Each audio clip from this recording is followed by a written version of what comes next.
Assalamualaikum warahmatullahi wabarakatuh. Selamat malam pembisik. Semoga malam ini kamu berada dalam keadaan tenang. Lampu kamar redup, suasana tidak terlalu ramai, dan mungkin hanya ada suara kipas angin atau detak jam yang menemani. Tarik nafas perlahan, karena malam ini kita akan berjalan ke sebuah tempat yang sunyinya berbeda. Sebuah wilayah di selatan Yogyakarta. Perbukitan kapur yang luas, langit terbuka tanpa gedung tinggi, dan malam yang terasa lebih panjang dari biasanya. Di sana, ada sebuah cerita yang tidak pernah benar-benar hilang. Malam itu, sekitar pukul 10:30, udara terasa kering, tidak dingin, tapi menusuk pelan. Seorang lelaki tua duduk di kursi kayu depan rumahnya. Rumah sederhana dengan dinding tembok kusam dan halaman yang menghadap langsung ke bukit. Ia terbiasa terjaga hingga larut, bukan karena insomnia, tapi karena sejak muda ia sudah akrab dengan malam. Ia memandangi langit. Di desa kecil di wilayah Gunung Kidul, langit adalah pemandangan utama. Tidak ada cahaya kota yang mengganggu.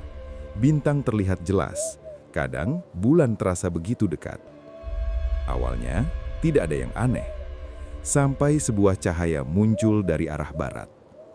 Kecil, merah, tidak berkedip seperti pesawat, tidak melesat seperti meteor. Cahaya itu melayang, perlahan, seolah bergerak dengan kesadaran sendiri. Lelaki tua itu mengernyitkan dahi. Tangannya yang tadi bertumpu di lutut, kini menggenggam erat ujung kursi. Cahaya itu tidak turun cepat, tidak pula menghilang tiba-tiba. Ia bergerak mendatar, lalu sedikit turun, dan berhenti tepat di atas salah satu rumah yang letaknya tak jauh dari ladang singkong. Tidak ada suara, tidak ada percikan api, tidak ada ledakan. Hanya cahaya merah yang diam beberapa detik, lalu perlahan memudar. Langit kembali gelap seperti biasa. Lelaki tua itu tidak berkata apa-apa. Ia hanya berdiri, masuk ke dalam rumah, dan menutup pintu lebih cepat dari biasanya. 2 hari kemudian, kabar itu datang. Sunyi desa berubah menjadi bisik-bisik. Dan sejak malam itu, setiap kali ia melihat cahaya sekecil apapun di langit, dadanya selalu terasa berbeda. Pembisik, setiap tempat menyimpan sejarah. Tapi tidak semua sejarah berhenti ketika peristiwanya selesai. Ada yang tertinggal di udara, ada yang melekat di tanah. Ada yang berulang dengan cara yang tidak pernah benar-benar bisa dijelaskan. Cerita yang akan kamu dengar malam ini dirangkum dari berbagai artikel, laporan media, dan kisah masyarakat yang diwariskan turun-temurun. Jika ada kekeliruan atau tambahan informasi, kamu bisa menuliskannya di kolom komentar, karena setiap daerah memiliki versinya sendiri. Dan mungkin, yang kita dengar hanyalah sebagian kecil dari apa yang sebenarnya terjadi. Malam ini, kita akan membahas sebuah fenomena yang namanya jarang disebut keras-keras. Sebuah cahaya merah yang dipercaya turun sebelum kabar duka datang. Orang-orang menyebutnya pulung gantung. Dan sebelum kita melangkah lebih jauh, matikan lampu yang terlalu terang. Tenangkan pikiranmu dan dengarkan baik-baik. Karena di perbukitan yang sunyinya lebih dalam dari yang kamu bayangkan, tidak semua cahaya membawa harapan. Sebagian hanya datang untuk mengingatkan. Gunung Kidul, sebuah wilayah di tenggara daerah istimewa Yogyakarta yang tidak pernah benar-benar ramai. Perbukitan kars membentang sejauh mata memandang. Tanahnya keras, batu kapur menyimpan panas siang hari, lalu memantulkannya kembali saat malam datang. Di siang hari, Gunung Kidul terlihat sederhana. Ladang-ladang kering, pohon jati berdiri jarang, angin bertiup pelan melewati bukit-bukit yang seperti tak berujung. Namun, ketika malam turun, semuanya berubah. Gelap di Gunung Kidul bukan sekedar ketiadaan cahaya. Ia terasa padat, berat, seolah langit benar-benar menekan bumi. Di desa-desa yang jauh dari jalan raya, suara kendaraan jarang terdengar. Yang ada hanya suara angin menyusup di sela dedaunan, sesekali gonggongan anjing, dan langkah manusia yang terdengar terlalu jelas di tanah berbatu. Dan di tempat seperti inilah, sebuah cerita turun-temurun terus dibisikkan. Tentang cahaya merah di langit, tentang sesuatu yang melayang, tentang pertanda. Masyarakat menyebutnya pulung gantung. Dalam kepercayaan Jawa lama, pulung bukanlah sesuatu yang asing. Pulung dipercaya sebagai semacam wahyu atau tanda gaib. Ada pulung raja, pulung keberuntungan, pulung jabatan. Namun, pulung gantung berbeda. Ia bukan membawa kuasa, ia bukan membawa rezeki. Ia membawa kabar yang tak pernah ingin didengar siapapun. Konon, pulung ini terlihat seperti bola api kecil berwarna merah menyala. Kadang seperti cahaya yang melayang perlahan, kadang seperti meteor yang jatuh pelan, tapi tidak pernah benar-benar menyentuh tanah di depan mata. Ia terlihat di langit malam, sunyi, tanpa suara. Dan ketika cahaya itu turun di suatu wilayah, orang-orang tua akan saling berpandangan. Karena mereka percaya, tak lama setelahnya akan ada seseorang di sekitar tempat itu yang mengakhiri hidupnya dengan cara menggantung diri. Keyakinan ini tidak muncul dalam semalam. Ia tumbuh dari cerita-cerita lama, dari peristiwa-peristiwa yang dianggap terlalu sering untuk disebut kebetulan. Gunung Kidul sendiri memang menyimpan sejarah panjang tentang kehidupan yang keras. Wilayah Kars membuat tanah sulit ditanami. Di masa lalu, kekeringan panjang bukan hal aneh. Sumur-sumur mengering, panen gagal, air harus diambil dari jarak yang sangat jauh. Orang-orang hidup sederhana, kadang terlalu sederhana. Tekanan ekonomi, keterbatasan pendidikan, dan isolasi geografis pernah membuat Gunung Kidul dikenal sebagai daerah dengan angka bunuh diri yang tinggi. Namun masyarakat setempat tidak melihatnya semata-mata sebagai masalah sosial. Mereka melihat pola, dan pola itu selalu didahului cahaya merah di langit. Cerita tentang pulung gantung sudah ada sejak puluhan tahun lalu. Beberapa orang tua desa bahkan mengatakan mereka mendengarnya dari kakek nenek mereka. Dahulu, ketika listrik belum masuk ke pelosok desa, langit malam terlihat sangat jelas. Bintang-bintang bertaburan, galaksi terlihat samar seperti kabut putih di atas bukit. Di tengah langit yang jernih itu, kadang muncul cahaya yang berbeda. Bukan bintang, bukan lampu pesawat, bukan petir. Cahaya itu bergerak pelan. Merahnya pekat seperti bara api yang tidak padam oleh angin. Dan anehnya, ia tidak meninggalkan jejak seperti meteor. Ia melayang. Beberapa saksi mengatakan cahaya itu seperti mencari tempat, berputar perlahan, lalu turun ke arah tertentu sebelum akhirnya menghilang di balik bukit atau atap rumah.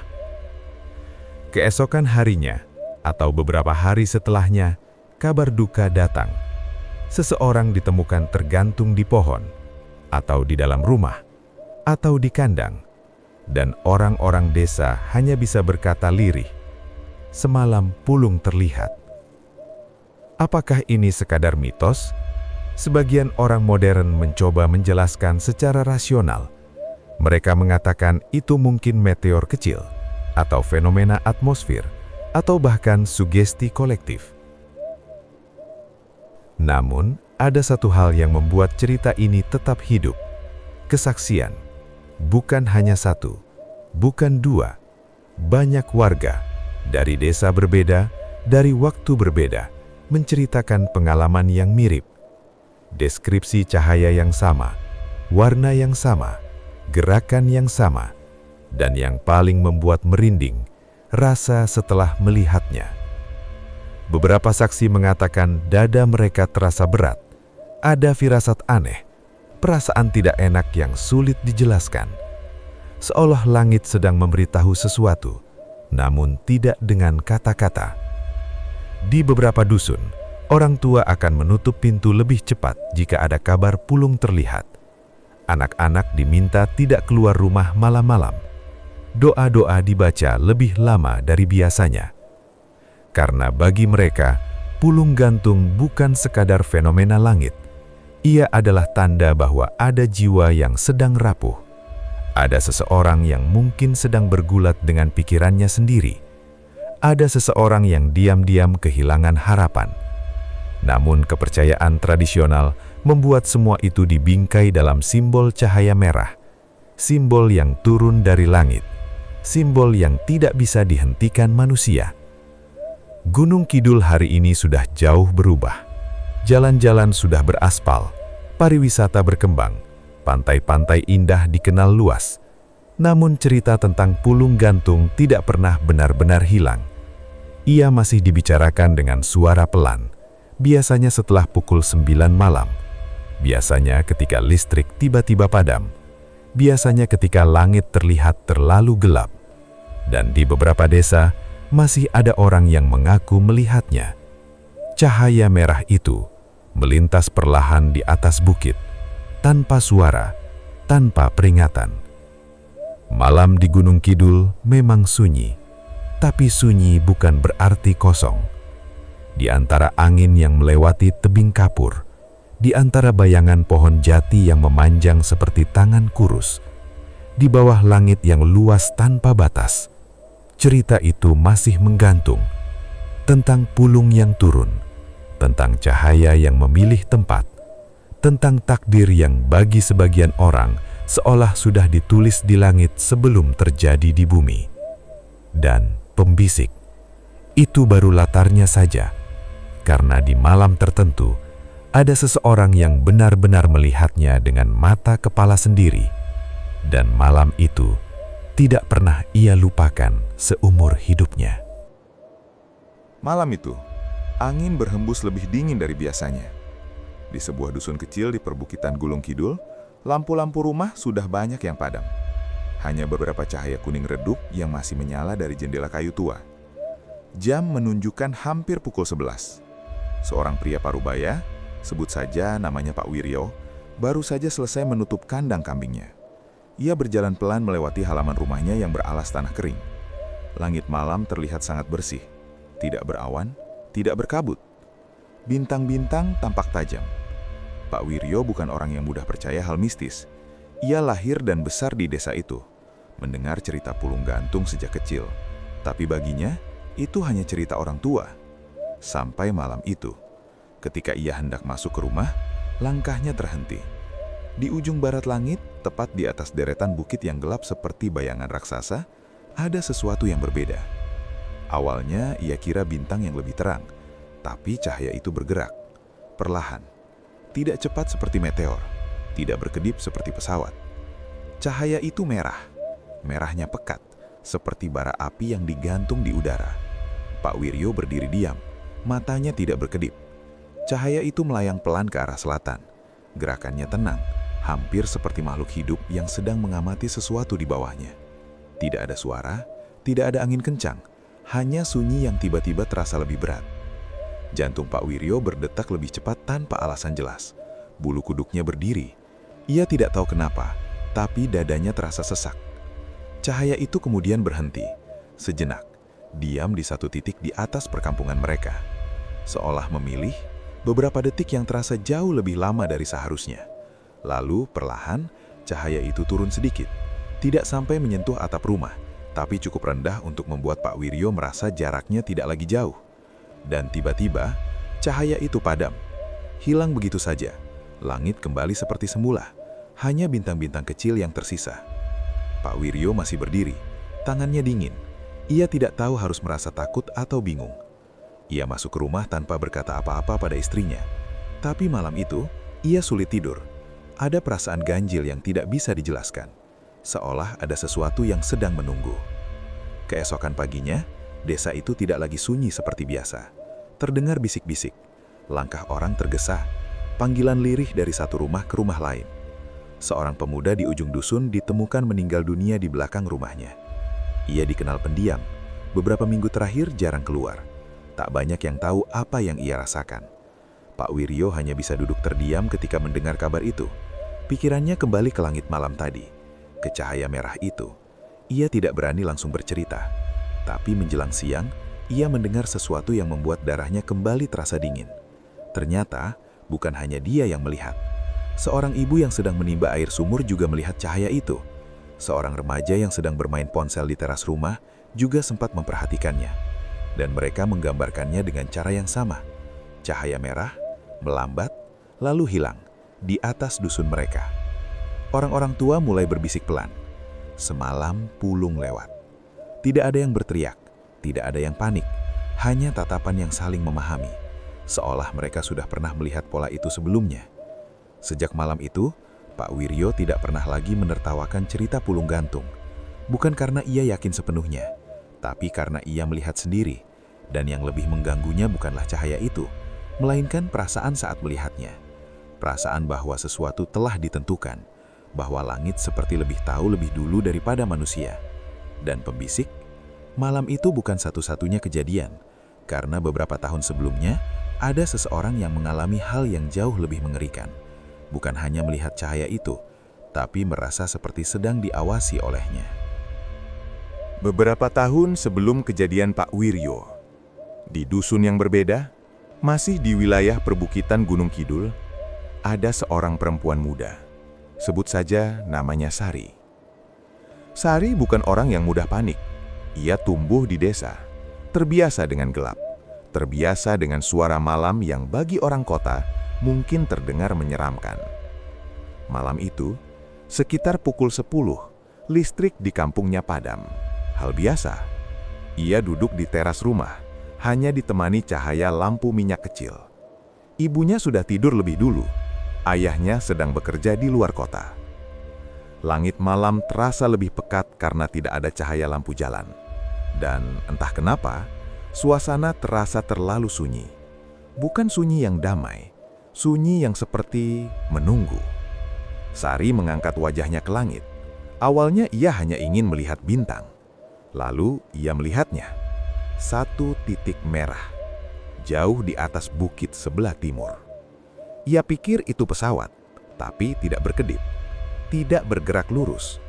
Cahaya itu seperti diam, lalu bergerak perlahan. Tidak cepat, seperti seseorang yang sedang berjalan santai di langit. Sari berdiri dari kursinya. Lampu minyak di tangannya sedikit bergetar. Entah kenapa dadanya mulai terasa berat. Cahaya itu bergerak mendekat, bukan turun drastis, bukan jatuh. Tapi perlahan semakin jelas. Warnanya merah tua, bukan merah terang seperti lampu, lebih seperti bara api yang hidup. Dan saat itu juga, Sari merasakan sesuatu yang tidak pernah ia rasakan sebelumnya. Seolah ada tatapan, bukan dari bawah, bukan dari samping, dari atas. Seperti cahaya itu bukan hanya melintas, tapi memperhatikan. Tubuhnya mendadak merinding. Tangan dan kakinya terasa dingin. Ia ingin masuk ke rumah, tapi kakinya seperti berat. Cahaya itu berhenti tepat di atas wilayah dusunnya. Diam, beberapa detik, yang terasa seperti 1 menit. Lalu perlahan bergerak turun sedikit.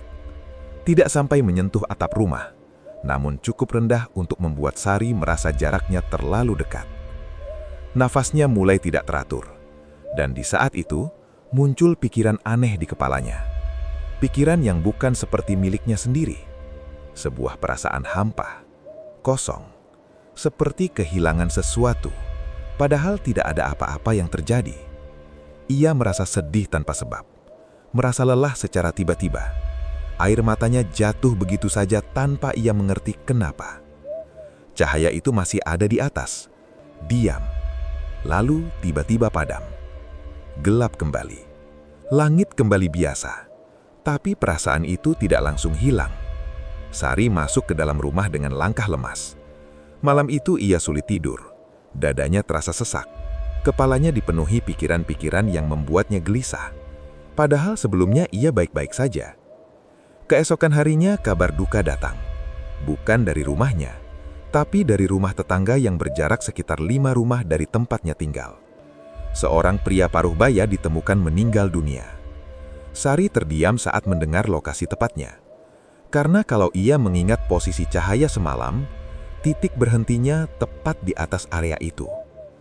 Beberapa hari setelahnya, Sari memberanikan diri bercerita pada ibunya tentang apa yang ia lihat. Ibunya tidak terkejut, hanya diam, lalu berkata pelan, "Itu pulung." Ibunya kemudian menambahkan sesuatu yang membuat Sari semakin merinding. Menurut orang-orang tua dulu, bukan hanya yang akan meninggal yang bisa merasakan pengaruh pulung. Orang-orang yang sedang rapuh, orang-orang yang sedang lelah batin, kadang bisa ikut merasakan bayangannya, seperti disentuh sebentar oleh sesuatu yang lewat. Sejak malam itu, Sari mengaku ia lebih berhati-hati menjaga pikirannya. Ia lebih sering berdoa, lebih banyak berbicara jika ada yang mengganggu perasaannya. Karena yang paling ia takuti bukan cahaya merah itu, melainkan perasaan kosong yang datang bersamanya. Perasaan yang seolah bukan miliknya. Pembisik, apakah pulung gantung benar-benar pertanda dari langit? Ataukah ia hanya simbol dari sesuatu yang lebih dalam? Tentang kesedihan yang tidak terlihat, tentang beban yang tidak pernah terucap. Yang jelas, di beberapa sudut Gunung Kidul, jika malam terlalu sunyi dan langit terlalu bersih, masih ada orang yang sesekali menatap ke atas. Bukan untuk melihat bintang, tapi untuk memastikan tidak ada cahaya merah yang melintas lagi. Malam di Gunung Kidul tidak pernah benar-benar kosong. Ia hanya sunyi. Dan di dalam kesunyian itu, manusia seringkali bertemu dengan dirinya sendiri.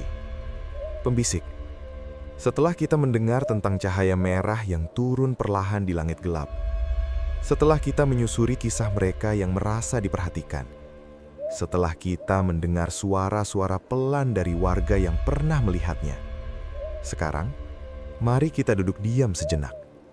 Bayangkan sebuah malam tanpa lampu kota, tanpa suara kendaraan, tanpa notifikasi ponsel.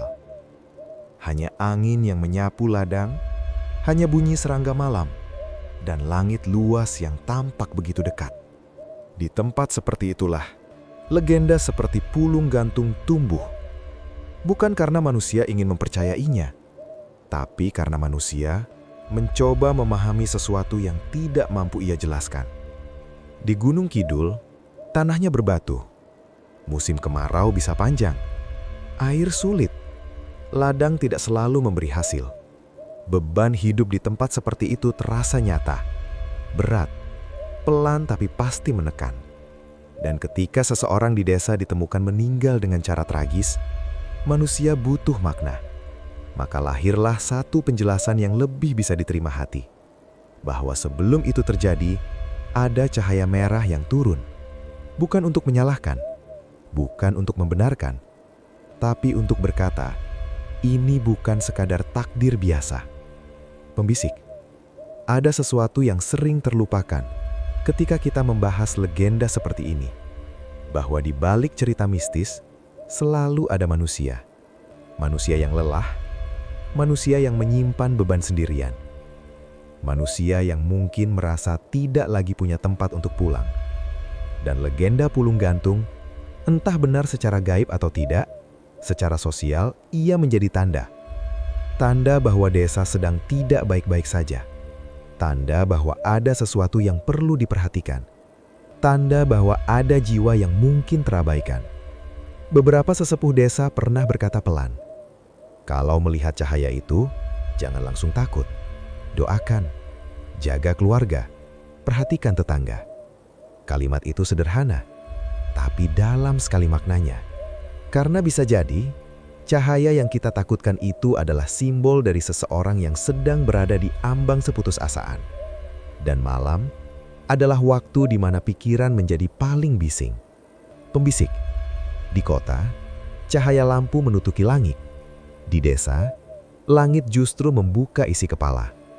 Tak sedikit orang yang ketika sendirian di ladang malam hari, merasa pikirannya menjadi lebih berat, lebih dalam, lebih sunyi. Dan kesunyian bisa menjadi sahabat, atau menjadi jurang. Mungkin itulah sebabnya cerita tentang pulung gantung selalu dibicarakan dengan suara pelan. Tidak ada yang benar-benar ingin memancingnya. Tidak ada yang ingin mengundangnya. Karena yang ditakuti bukan sekadar cahaya merah di langit, tapi apa yang terjadi setelahnya. Namun di balik semua itu, masyarakat Gunung Kidul juga dikenal kuat. Gotong royong masih hidup. Tetangga masih saling mengenal. Doa masih terdengar selepas maghrib. Dan setiap kali ada kabar duka, desa berkumpul. Tidak ada yang dibiarkan sendirian. Mungkin itulah cahaya yang sebenarnya lebih kuat dari pulung manapun. Cahaya kepedulian. Pembisik. Legenda tidak selalu diciptakan untuk menakuti. Kadang ia lahir sebagai pengingat bahwa manusia tidak boleh terlalu lama memendam beban. Bahwa malam tidak boleh dilewati sendirian tanpa ada yang peduli. Bahwa ketika seseorang mulai berubah, diamnya lebih panjang, tatapannya lebih kosong. Itu bukan untuk diabaikan. Disinilah horor bertemu sejarah. Karena pulung gantung bukan sekadar cerita turun-temurun. Ia adalah bagian dari memori kolektif masyarakat Gunung Kidul. Bagian dari cara mereka menjelaskan tragedi. Bagian dari cara mereka bertahan. Dan ketika kita mendengarnya dari jauh, dari balik layar, kita mungkin hanya merinding. Tapi bagi mereka yang hidup di sana, itu adalah bagian dari kenyataan. Malam ini, jika kamu melihat langit, dan kebetulan ada cahaya yang melintas perlahan, jangan buru-buru takut. Ingatlah bahwa di setiap cerita gelap, selalu ada sisi manusia yang perlu dipahami. Dan mungkin, yang paling harus kita waspadai bukanlah cahaya merah di langit, melainkan kesunyian yang terlalu lama dibiarkan tumbuh di dalam diri. Karena tidak semua hal yang terlihat gaib benar-benar tentang makhluk tak kasat mata. Kadang, ia adalah jeritan hati yang tak terdengar. Pembisik. Malam semakin larut. Angin mungkin mulai terdengar lebih pelan di luar sana. Atau justru lebih terasa. Kita sudah berjalan cukup jauh malam ini. Menyusuri tanah berbatu Gunung Kidul. Menatap langit gelap yang konon pernah diterangi cahaya merah misterius. Mendengar kisah mereka yang merasa diperhatikan. Dan mereka yang percaya bahwa sesuatu turun sebelum sebuah tragedi terjadi. Apakah pulung gantung benar-benar ada? Atau ia hanya cara manusia memahami duka yang terlalu berat untuk dijelaskan? Percaya, boleh. Tidak juga boleh. Tapi kita tetap menghormati apa yang sudah terjadi. Karena di balik setiap legenda, ada keluarga yang pernah kehilangan. Ada desa yang pernah berduka. Ada nama yang tidak lagi dipanggil saat senja tiba. Pembisik. Jika malam ini kamu menatap langit dan merasa hening terasa berbeda, jangan biarkan dirimu terlalu lama sendirian dalam pikiran. Cerita-cerita seperti ini bukan untuk menumbuhkan ketakutan, melainkan untuk mengingatkan bahwa kita manusia dan kita saling membutuhkan. Jika kamu menikmati perjalanan gelap penuh makna seperti ini, temani terus langkah bisik kelam di setiap kisah berikutnya. Masih banyak sejarah yang menyimpan bayangan. Masih banyak tempat yang menyimpan bisikan. Dan mungkin, kisah berikutnya akan lebih dekat dari yang kamu kira. Tulis pendapatmu di bawah. Bagikan jika menurutmu kisah ini perlu didengar lebih banyak orang. Dan biarkan algoritma membawa kita pada pembisik lain yang belum menemukan rumahnya. Saya pamit. Terima kasih sudah mendengarkan hingga akhir. Semoga keluarga kita dan kita semua selalu berada dalam lindungan Allah. Sampai jumpa di bisikan malam berikutnya. Selamat malam, pembisik.